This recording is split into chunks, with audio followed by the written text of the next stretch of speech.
नमस्कार, Indian press house में आपका स्वागत है। मैं हूं Sandeep Pandey. USS Delbert D Black और यूएसएस अब्राहम लिंकन समेत अमेरिकी युद्धपोत और एयरक्राफ्ट करियर मिडिल ईस्ट की खाड़ी में हलचल बढ़ा रहे हैं। अब रूस भी ईरान से अपने स्टाफ को निकालने के लिए तैयार हो चुका है। इस वक्त मिडिल ईस्ट में तनाव चरम पर है, कभी भी जंग का सायरन बज सकता है।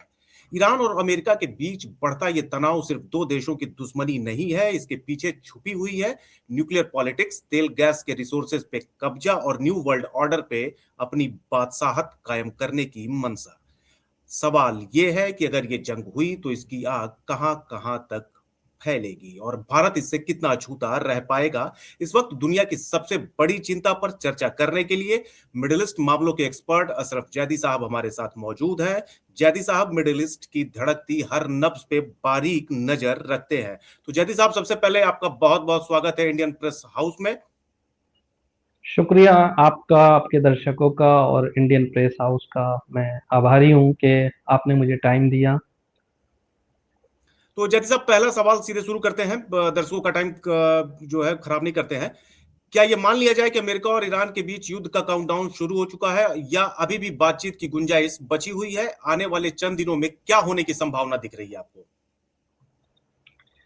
देखिए, जहां तक युद्ध का सवाल है संदीप भाई, तो युद्ध तो इस क्षेत्र में पिछले 47 साल से 47 ईयर्स से ईरान अमेरिका के उस हेजमनी के खिलाफ, अमेरिका की इस जो पॉलिसी हैं इस क्षेत्र को लेके उसके खिलाफ, और जो एक उसकी इम्पेरियलिस्ट सोच है, साम्राज्यवादी सोच है, उसके खिलाफ पिछले 47 साल से मैदान जंग में खड़ा है। अब जो चर्चा का विषय है वो ये है कि अमेरिका के जो पिछले 47 साल से मुख्तलिफ बहानों से बहुत सारे षड्यंत्र कर कर भी ईरान को गिराने में और ईरान के इस रिवोल्यूशन को जो 1979 में आया उसको गिराने में नाकाम हो गया। तो अब उसके पास कोई ऐसा हरबा नहीं बचा, कोई ऐसा उसके पास ऑप्शन नहीं है कि वो फिर इस लड़ाई को और लंबा खींच सके। लिहाजा उसके लिए मैं समझता हूँ ये लड़ाई करो और मरो की हो सकती है, उसके अलाइस के लिए ये लड़ाई करो और मरो की हो सकती है। देखिए, जब हम इस संदर्भ में बात कर रहे हैं तो हमें समझना होगा कि अमेरिका यानी क्या। अमेरिका इस दुनिया की वो शक्ति है कि जिसका प्रेसिडेंट अगर एक एक ट्वीट करता है या कोई बयान सोशल मीडिया पे आता है तो बहुत सारे इस दुनिया के देश अपनी फॉरेन पॉलिसी बदल देते हैं। बहुत सारे देश हैं कि जो अपनी पॉलिसी को अमेरिका और अमेरिका की उस ट्वीट के मुताबिक उनको तय करना पड़ता है। ये वो अमेरिका है कि जिसके सामने दुनिया के किसी भी देश के पास कोई चारा कार नहीं है, किसी तरीके का प्रतिरोध है ही नहीं। अगर कहीं ना कहीं प्रतिरोध इस 47 साल में हमें देखने को मिला, और इस क्षेत्र की बात कर रहा हूं वेस्ट एशिया की, तो वो ईरान के द्वारा है और ईरान के वो अलाइज और ईरान खुद उसका सेंट्रल पॉइंट है कि जहां से अमेरिका के खिलाफ जो प्रतिरोध मोर्चा और जिस तरह के प्रतिरोध मोर्चे को उसने सपोर्ट किया, और इन देश जो अरब कहलाते हैं या वेस्ट एशिया के मुख्तलिफ देश के जहां पर अमेरिका का ये छत्र राज है कि जहां से वो पूरे तरीके से अपनी इकोनॉमी को बहरहाल साल या जब भी इस क्षेत्र की बात होती है तो उसको अपनी इकोनॉमी का पूरा पूरा सपोर्ट यहां इन देशों से मिलता है, और उसकी पूरी इकोनॉमी, उसका पूरा एम्पायर इन्हीं वेस्ट एशिया के देशों के ऊपर डिपेंड करता है। बिल्कुल चर्चा करेंगे, मिडिल ईस्ट की पूरी पॉलिटिक्स में हम लोग चर्चा करेंगे, लेकिन जंग के आसार को लेकर के आपको क्या लग रहा है कि इस समय जंग कितना नजदीक है? ये होगा या बातचीत की गुंजाइश अभी भी बची हुई है? कहीं एक विंडो ओपन है छोटा सा कि जहां बातचीत के जरिए हम इस जंग को टाल सकते हैं, ईरान और अमेरिका आपस में? देखिए, अगर जंग शुरू होने की बात की जाए तो जंग तो अमेरिका चाहता है कि जंग हो, हमला हो। इसराइल भी चाहता है कि ईरान के ऊपर हमला हो और बहुत बड़ा हमला हो, लेकिन अमेरिका ये नहीं चाहता कि उसके मुकाबले पे, यानी वो जो हमला करे उसके बाद उसकी किसी छावनी पर हमला हो। वो ये नहीं चाहता कि क्षेत्र में फैली हुई उसकी बहुत सारी बेसेस, बेसिस मिलिट्री है उसकी। बेसेस हैं, उसके मफादात हैं, उनके ऊपर हमला हो। वो नहीं चाहता कि इसराइल को कोई किसी तरीके का नुकसान हो। इसलिए वो नहीं चाहता कि इस क्षेत्र के अंदर जो तेल की आवाजाही है, जिसके ऊपर यूरोप और बहुत सारे दुनिया के देश हैं, इवन हमारा भी देश है, उस आवाजाही को कोई डिस्टर्ब करे। इसलिए उसका दिल तो चाहता है हमला करने के लिए, लेकिन वो उसके बाद जो रिटेलिएट होगा, उसके बाद जो स्थिति इस युद्ध की बनेगी, उसके सिलसिले में डरा हुआ है, उस स्थिति को समझ चुका है।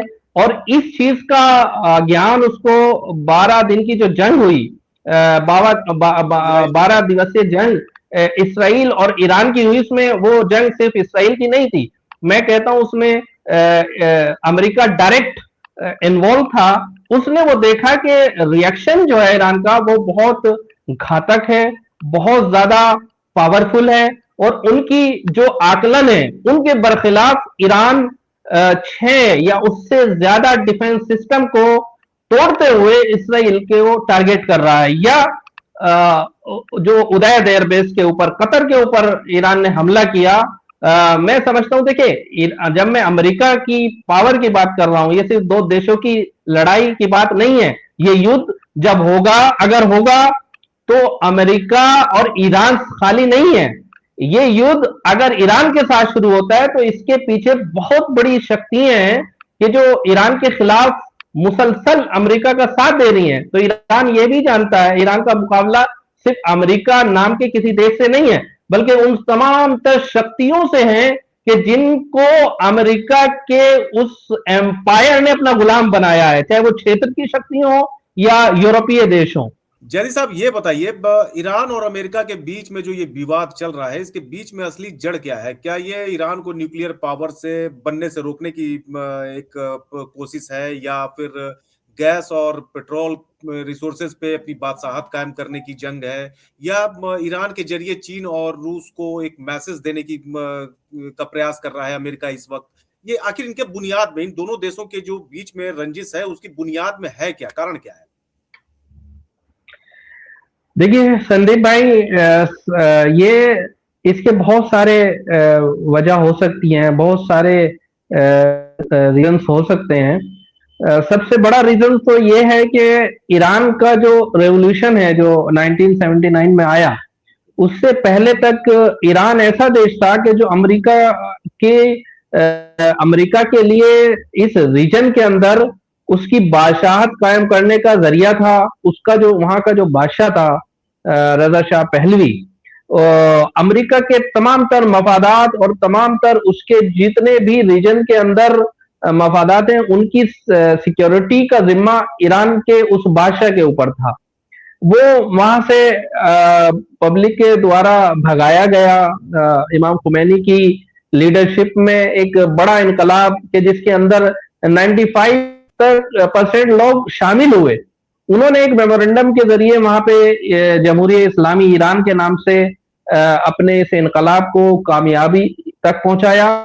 और फिर इस इनकलाब के खिलाफ जो साजिशें शुरू हुई अमेरिका के द्वारा, उसके अलाइज के द्वारा, और बहरहाल ईरान को उस वक्त किसी का भी सपोर्ट हासिल नहीं था, क्योंकि इमाम खुमैनी का जो नजरिया था, उनकी जो बेसिक सोच थी वो ये थी कि ना हम गर्ब की आइडियोलॉजी के जो उनको मानेंगे, और ना ही हम अमेरिका यानी शर्क और गर्ब दोनों के अलावा जाकर हम अपने पॉलिसी, फॉरेन पॉलिसी को तय करेंगे कि जो आजाद कौमों की होनी चाहिए। दो ही ब्लॉक होते थे, नजरिया था। दो ही ब्लॉक होते थे, एक सोवियत यूनियन था, एक अमेरिका था। इमाम खुमैनी ने इस इनकलाब को ना सोवियत यूनियन के जरिए मातहत किया और ना ही अमेरिका के मातहत किया, बल्कि एक नारा दिया, नॉन अलाइनमेंट। पॉलिसी था, भारत की जो फॉरेन पॉलिसी थी वो भी वही थी, गुटनिरपेक्ष थी। और बल्कि इसके प्रणेता नेहरू ही माने जाते हैं। जवाहरलाल नेहरू भारत के पहले प्रधानमंत्री वही माने जाते हैं। तो ईरान की भी उसमें फॉरेन पॉलिसी यही थी कि हम किसी गुट में नहीं है। अरब में क्या मुश्किल आ गई साहब? अरब देशों से क्या ईरान को प्रॉब्लम आने लगी आपस में? सऊदी और ईरान के बीच देखिए, अरब अरब देशों के अंदर की जो बादशाहतें कायम है, जो वहां के जो खानदान हैं कि जिनकी हुकूमतें पिछले 200 साल 250 साल और कई सौ साल से कायम है, की जो पब्लिक के अंदर इमेज है वो खराब है, और अमेरिका के हथियार के बगैर, अमेरिका की सपोर्ट के बगैर इनकी पब्लिक इनको बर्दाश्त करने के लिए तैयार नहीं है। लिहाजा उन्होंने देखा कि अमेरिका से दो हमें फायदे हो रहे हैं, एक तो वो हमारी जो सल्तनतें हैं, एक जो हमारी बादशाहतें हैं उनको बचाएगा, ये कि जो पेट्रो डॉलर हैं वो हमें मिलेंगे, और उस तरह हम अपनी जो ऐश है और मुल्क की जो चीजें हैं उनको आगे बढ़ाएंगे। लेकिन ईरान ने शुरू से ही सेल्फ यानी एक ऐसी पॉलिसी को अपनाया कि जो नॉन अलाइनमेंट की पॉलिसी थी, जिसको भारत भी सपोर्ट करता था, खुद भारत की देन थी ये पॉलिसी, और भारत भी उसका हिस्सा था। इसके अलावा बहुत से और देश भी थे कि जो भारत के खेमे में उस वक्त शुमार किए जाते थे, और ईरान और भारत मिलकर उस हवाले से बहुत आगे बढ़े हुए थे। दुनिया को वो एक स्टेज फराहम कर रहे थे, और कई सालों तक ये सिलसिला चलता रहा। लेकिन आज जो अमेरिका का डाउनफॉल पिछले कुछ सालों से हमें देखने को मिला, अमेरिकन एम्पायर के साथ जो एक जवाल है, एक उसका गिरती हुई साख है, जहां डॉलर भी गिर रहा है, जहां उसकी जो एम्पायर है उसको दुनिया मल्टीपोलर वर्ल्ड की तरफ जिस उम्मीद से देख रही है, उसके अंदर अमेरिका का बचना और अमेरिका के एम्पायर को बहुत सारे उद्योगपतियों और इस पूरे कैपिटलिस्ट जो है उनके द्वारा बचाया जाना, मैं समझता हूं ये वजह है कि अब वो ईरान को बगैर किसी अपने अपने अपने अलाइज बनाए, उनके लिए वो बर्दाश्त नहीं हो रहा है। यही वजह है कि हम ये देख रहे हैं कि मुल्क तो झुके हैं लेकिन ईरान नहीं झुकता। ईरान अपनी पॉलिसी जो उसने 79 से शुरू की, आज तक उस पॉलिसी में बाकी है, और उसने दुनिया के अलावा दुनिया के खिलाफ जाकर इवन इन क्षेत्रों जो अपने को सो कॉल्ड इस्लामी देश कहते हैं, उनके खिलाफ जाकर फिलिस्तीन इश्यू का सपोर्ट किया, और अमेरिका के खिलाफ जितना कुछ हो सकता था उसने वो तमाम चीजें की हैं। और आज ईरान इस स्थिति पे खड़ा है कि अमेरिका के साथ है या फिर वो मजबूर है ईरान के साथ खड़ी के लिए। यानी ईरान इस शक्ल में उभर के आया है। इसी से मिलता जुलता मेरा सवाल अगला है कि अब जो जंग के आसार बन रहे हैं, इसमें आप क्या देखते हैं? इजराइल सक्रिय रूप से अमेरिका के साथ सामने आएगा या बैकडोर से वो अमेरिका को कंट्रोल करेगा?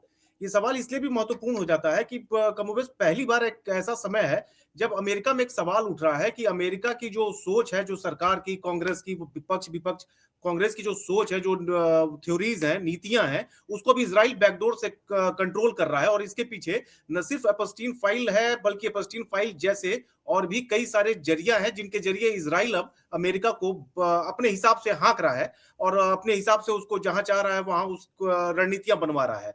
तो क्या इजराइल इसी तरीके से बैकडोर से इस पूरे मामले में रहेगा या वो फ्रंट पे आएगा भी? मिडिल ईस्ट के इस नए जो जंग शुरू होगी उसमें वो एक सामने से प्लेयर बन करके आएगा? क्या लगता है आपको?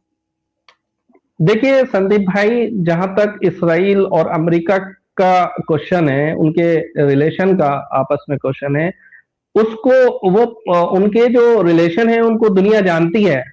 इसराइल कोई देश नहीं है, बल्कि इसराइल इस क्षेत्र के अंदर एक ऐसा देश है जिसको अमेरिका ने और नेटो ने कायम किया, और अमेरिका की सपोर्ट के अलावा, अमेरिका की सपोर्ट के बगैर इसराइल इस क्षेत्र में सरवाइव नहीं कर सकता।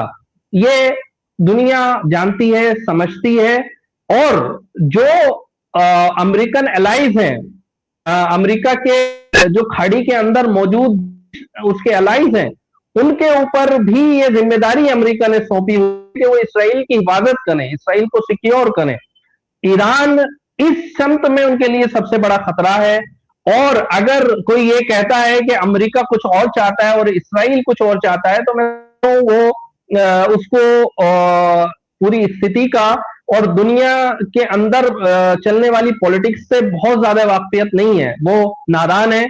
अमेरिका के अंदर होने वाली कोई भी बनने वाली कोई भी पॉलिसी, वो उसका इम्प्लीमेंट इसराइल में होता है, और किस कंट्री को कब इसराइल हमला करे इसका भी डिसाइड अमेरिका के अंदर होता है, अमेरिका के अंदर तय होता है।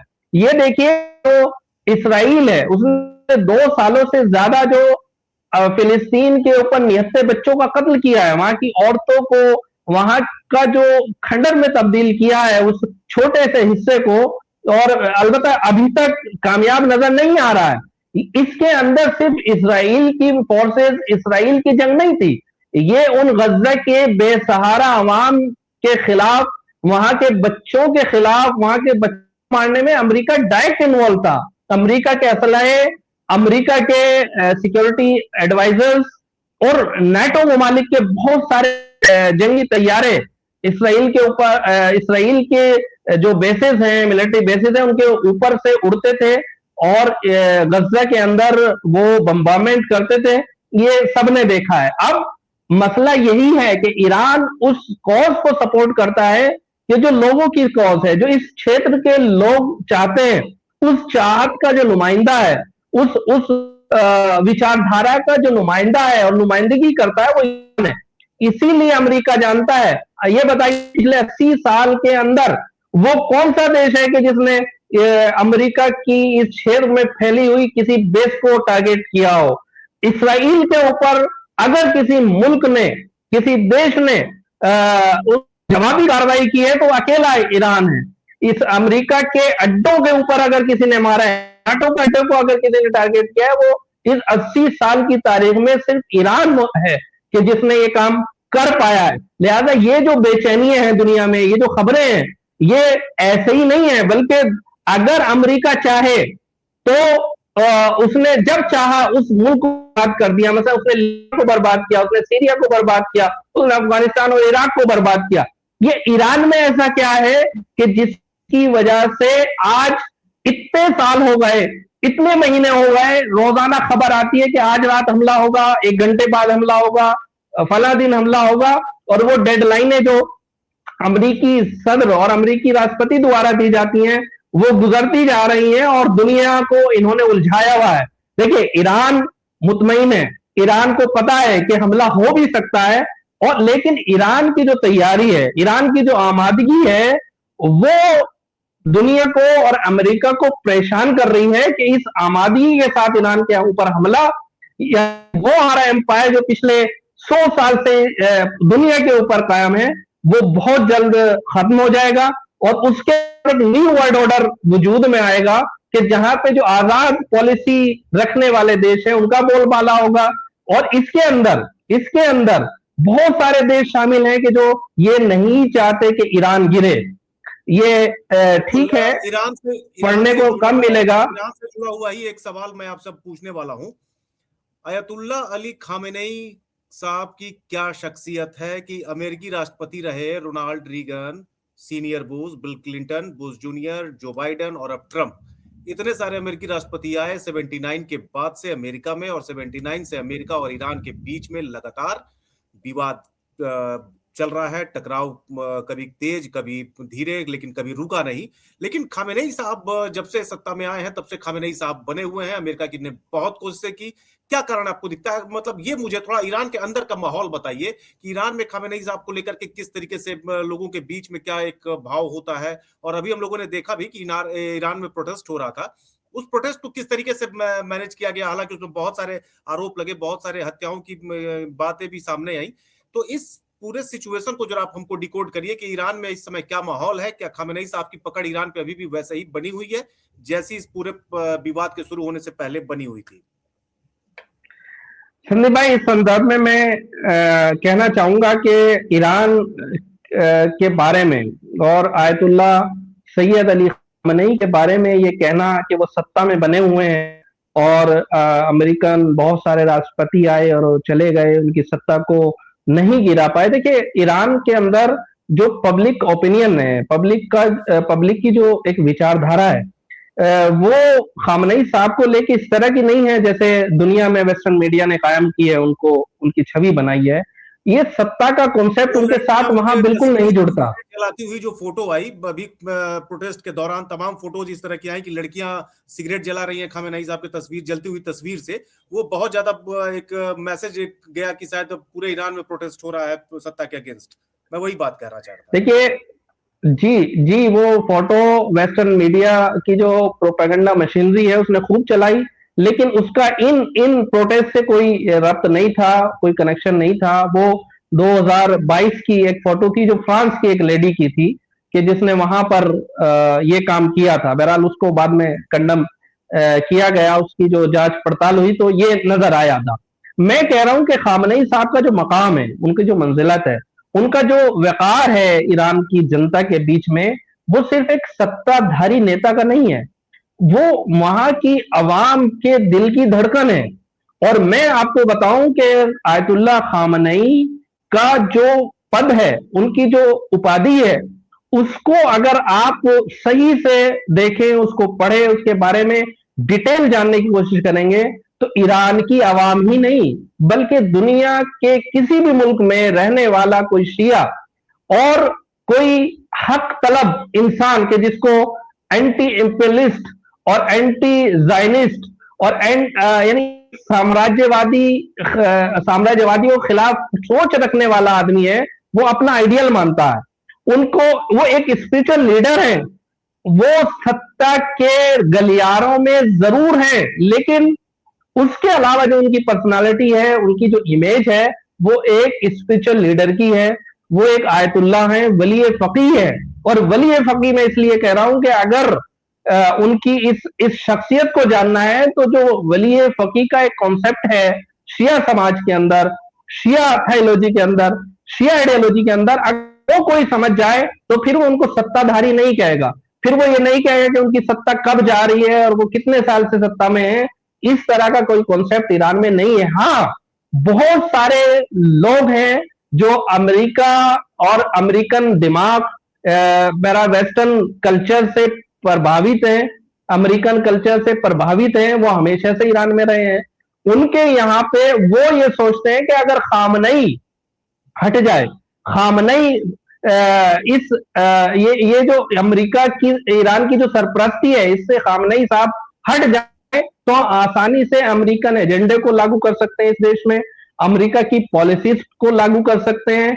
और देखिए, इमाम खामनेई का ईरान के अंदर वही मकाम है कि जो गांधी जी का हमारे देश में होता था। पॉलिटिकल बात की जाए, अगर सिर्फ सियासत की बात की जाए, उनका एक वो मकाम जरूर, लेकिन उसके अलावा एक स्पिरिचुअल लीडर कि जिससे करोड़ों लोगों की, अरब से ज्यादा लोग हैं जिनकी आस्थाएं जुड़ी हुई हैं, और वो सिर्फ उनको एक सत्ताधारी नेता की शक्ल में नहीं देखते। इसी वजह से जब किसी भी देश की मीडिया या जब हमारे देश की मीडिया उनकी तौहीन करती है, उनको गलत तरीके से उनका नाम लेती है, या किसी गलत न्यूज रिसोर्स पर डिपेंड होते हुए उनके बारे में झूठ और प्रोपेगेंडा करती है, तो हमारे देश के करोड़ों शियों का, करोड़ों उन लोगों का कि जिनकी आस्था उनसे जुड़े हैं, उनके दिल आहत होते हैं, और वो आहत होते हैं। और मैं समझता हूं कि मीडिया को उनके उस एंगल को समझना पड़ेगा। अमेरिका ने भी गलती है, दुनिया भी गलती कर रही है, यानी अमेरिकन जो एक्सपर्ट्स हैं। यानी साहब, इस पूरे जंग का भारत पे असर पड़ना तो एक तरह से शुरू हो चुका है। हम देख रहे हैं कि चाबहार से भारत को बैक होना पड़ा, और क्या क्या भारत पे असर पड़ सकता है इसका, अगर ये जंग होती है और ईरान पे अमेरिका और के बीच में, तो भारत पे क्या असर पड़ सकता है इसका? और अगर मैं ये नहीं कह रहा हूं कि ऐसा होगा, मैं एक बात कह रहा हूं, एक काल्पनिक सवाल है कि अगर मान लीजिए सत्ता परिवर्तन ईरान में हो जाता है और शाह वापस आ जाते हैं, तो भारत के उसके रिश्ते क्या वापस 79 के पहले वाले दौर में चले जाएंगे, जब ईरान पाकिस्तान के साथ खड़ा नजर आता था 71 के लड़ाई में? थोड़ा इसको थोड़ा कम शब्दों में बताइएगा, समय थोड़ा हमारे पास अब कम हो रहा है। देखिए संदीप भाई, ईरान का जो ये ईरान के हवाले से जो जंगी माहौल है, ये जंग किसी भी देश में हो वो दूसरे देशों को इफेक्ट करती है। ऑफ कोर्स जब मिडिल ईस्ट के अंदर और इस क्षेत्र में जंग होगी तो हमारा देश उससे मुतासिर होगा, उस जंग का असर बहुत ज्यादा हमारे देश में होगा। और जो लोग कहते हैं, जो लोग ये समझ रहे हैं कि ईरान की सत्ता बदलने से हमारे रवाबित, हमारे कनेक्शन और हमारे जो रिलेशन हैं वो ईरान से ठीक हो जाएंगे, उनको हिस्ट्री नहीं मालूम है। उनको शाह की जो पॉलिसियां हैं इंडिया को लेके, इस क्षेत्र को लेके, वो उनको नहीं जानते हैं। वो ये चाहते हैं कि हमारा देश जो ईरान के खिलाफ बोल रहे हैं, जो ईरान के खिलाफ जाकर सत्ता परिवर्तन की बात कर रहे हैं, उनको मैं समझता हूं हिस्ट्री का ज्ञान नहीं है। वो ये चाहते हैं कि वहां पे अमेरिका उसकी रिसोर्सेज को कब्जाए, फिर दुनिया यानी हम जैसा जो आजाद देश है, जिसकी पॉलिसी, खारजा पॉलिसी आजाद है, हम भी अमेरिका के सामने ऐसे ही झुक जाएं जैसे दुनिया के दूसरे देश उसके सामने झुके हुए हैं। हमारी पॉलिसीज जो हैं, हमारी खारजा पॉलिसी जो है वो आजाद है। हम बाजार में जब कोई चीज खरीदते हैं, चूंकि हम आयात करते हैं, तो बहुत सारी चीजें हैं जो अरब देशों से आयात करते हैं, अमेरिका से भी आयात करते हैं। अगर ईरान एक आखिरी कील है उस सत्ता की, या मैं कह दूं उस निजाम की, उस एक धारा की जो अमेरिका के खिलाफ खड़ा होके, चाहे बाजार हो, चाहे आइडियोलॉजी की बात हो, चाहे एकेडमिक बात हो, चाहे क्षेत्र की बात हो, अमेरिका के खिलाफ खड़े होके दूसरे देशों को आजादाना तौर पे तिजारत का मौका देता है। अगर ये कील भी उखड़ गई तो फिर हमारे लिए मुश्किलात आएंगी कि हमारी पूरी एनर्जी डिपेंड है इस क्षेत्र के ऊपर। फिर अमेरिका हमें जैसे जिस भाव में चाहेगा बेचेगा। और ईरान के ताल्लुकात जो हिंदुस्तान में हैं, पिछले जब से इनकलाब आया बहुत अच्छे ताल्लुकात हैं। हमेशा हमने अपनी जो एनर्जी जो प्रोवाइड होती है हमें ईरान से, बहुत सस्ते दामों पे तेल हमें ईरान ने प्रोवाइड किया है, हमेशा किया है। इसमें ईरान की खता नहीं है। हुआ यह है कि जब अमेरिका ने सेक्शन लगाए, जब अमेरिका की गुंडागर्दी है, तो उसको देखते हुए हम लोग ईरान का वो तेल नहीं खरीद पा रहे। इसी जो ईरान के पास और नेचुरल सोर्सेज है, गैस है, ईरान हमें गैस देना चाहता था, लेकिन ये अमेरिका की दबाव की वजह से, या जो सिनेरियो बना इंटरनेशनल पॉलिटिक्स उसकी वजह से आज हमारे यहाँ गैस ईरान से नहीं आ पाई। सस्ते दामों पे हमें गैस मिल सकती थी। लिहाजा वो लोग जो ये सोचते हैं कि ईरान की सत्ता पलटने से हमारा फायदा होगा, तो वो मूर्ख है, वो उनको समझ नहीं आती, उनको जो क्षेत्र है उसकी एबिलिटी से वाकिफ नहीं है। ईरान में हमारे लिए जरूरी है कि वहां जो सत्ता है, जो अमेरिका के खिलाफ एक प्रतिरोध मोर्चे की शक्ल में ईरान जिस तरह खड़ा है, उसका हमारे लिए जरूरी है। पाकिस्तान जैसे देश के से लड़ने के लिए भी ईरान हमारे लिए बहुत जरूरी है। बिल्कुल बिल्कुल बिल्कुल जैदी साहब। और ईरान से भारत के संबंध 79 के बाद 90s के दौर में बेहतर होना शुरू हुए, जिसमें वाजपेयी सरकार ने कई कदम आगे बढ़ाया और कई सारे बेहतरीन बिजनेस डील हुआ ईरान और भारत के बीच में। तो आज मिडिल ईस्ट में जो कुछ भी घट रहा है वो सिर्फ एक क्षेत्रीय संकट नहीं है, बल्कि इसे उभरते हुए न्यू वर्ल्ड ऑर्डर के संदर्भ में भी देखा जा रहा है। ऐसे समय में जब दुनिया के हर देश अपनी रणनीति बदल रहे हैं, भारत की भी नजर इस पूरे घटनाक्रम पर टिकी हुई है, क्योंकि अगर ये टकराव युद्ध में बदलता है तो इसका असर भारत के ठीक पड़ोस तक महसूस किया जाएगा। इसी बड़े सवाल के साथ हम इस चर्चा को यहीं विराम देते हैं। आप जुड़े रहिए इंडियन प्रेस हाउस के साथ। नमस्कार।